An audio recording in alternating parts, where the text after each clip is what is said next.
A ideia está no momento que nós estamos celebrando 40 anos de Chata Parte e 50 anos de nosso hino e bandeira, para nós acessar que também envolvendo turnos vários, não?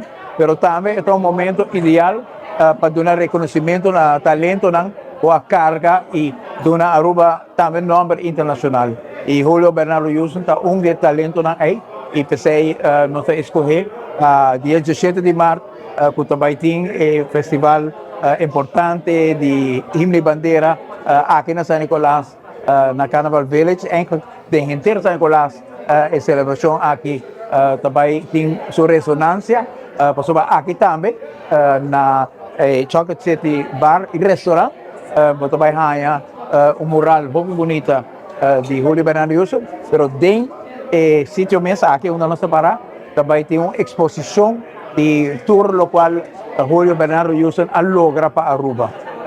Nós conheci para essa que está em música, conhecer sua história, mas essa mais jovem não conhece sua história, mas esta é artista e cantante musical que ganha mais prêmios para Aruba internacionalmente que qualquer. Sua raiz santa de San Nicolás, aqui ela vai reformar. Sua mama é poeta Hopi conheci, Lolita Houston, na qual também tem caminho dedicado e ponendo ênfase para a celebração de dia especial aqui, dia 17, está na San Nicolás, está guardado assim como parte de reconhecimento também de talento de San Nicolás.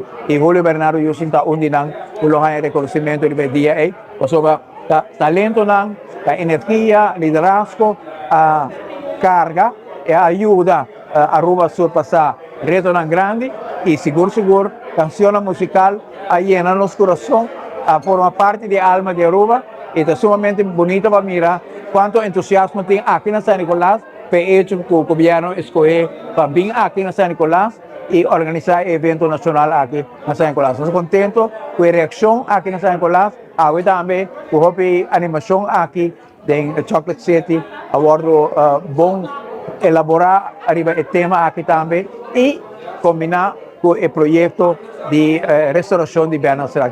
Trabalho em Hopi e com ânimo aqui, nós estamos longe.